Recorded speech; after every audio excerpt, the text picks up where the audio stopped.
What if the most astonishing discovery in ancient Egypt wasn't buried beneath a pyramid, but scattered across a barren desert, camouflaged by time? Far from the Nile's sacred banks, archaeologists have stumbled upon a hidden gold empire, an entire industrial complex that powered pharaohs and gods, yet was nearly lost to history. And here's the twist. It wasn't built to be remembered. It was built to produce gold.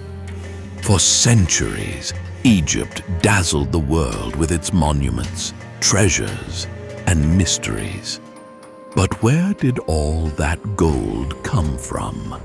How did an ancient civilization mine, refine, and mass-produce one of the rarest substances on Earth without machines, electricity, or modern tools?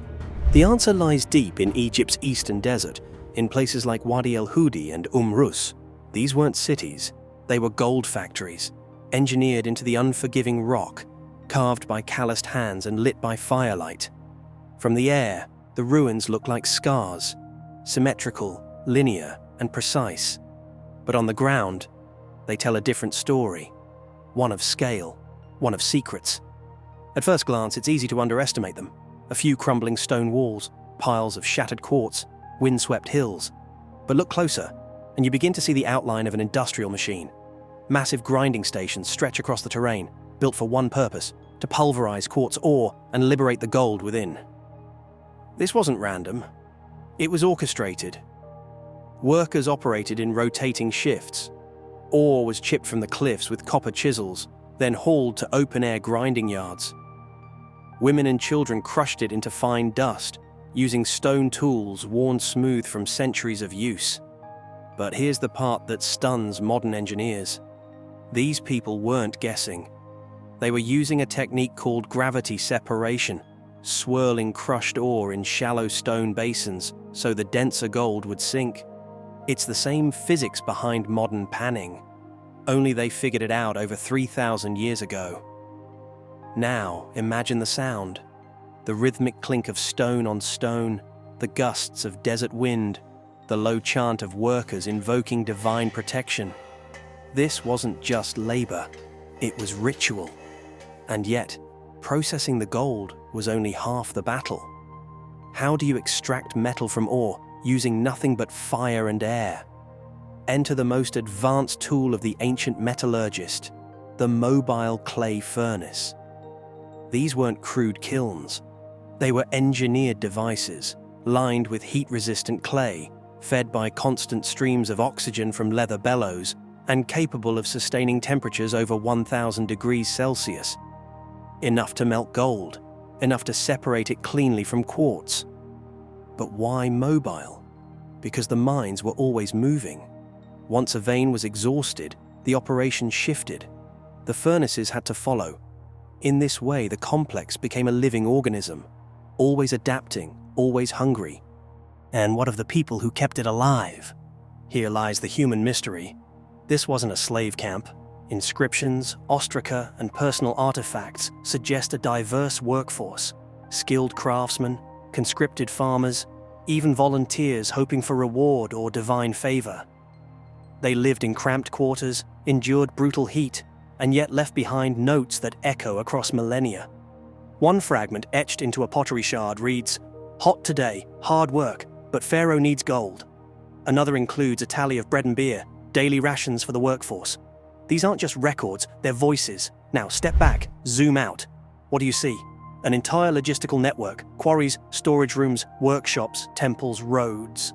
A city not for worship or governance, but for production. And at the center, gold, the flesh of the gods. In Egyptian belief, gold wasn't just wealth, it was eternal, incorruptible. The sun made solid.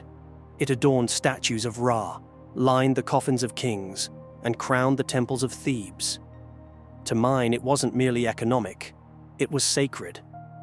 That's why these gold workers offered prayers before lighting their furnaces, why they burned incense at the start of each smelting cycle.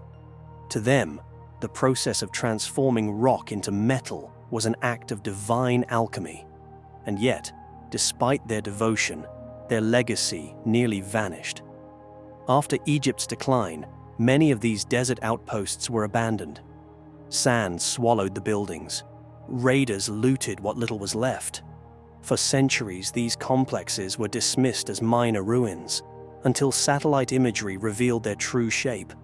What looked like natural erosion was, in fact, order, grids, patterns, pathways. Today, archaeologists use drones and LiDAR to uncover these networks, and what they're finding is rewriting history. These weren't temporary camps. They were engineered systems, high-temperature metallurgy, logistics chains, and mobile infrastructure all woven together. If the pyramids were Egypt's face to the world, then these mines were its heart. But here's the question that lingers. Why were they forgotten?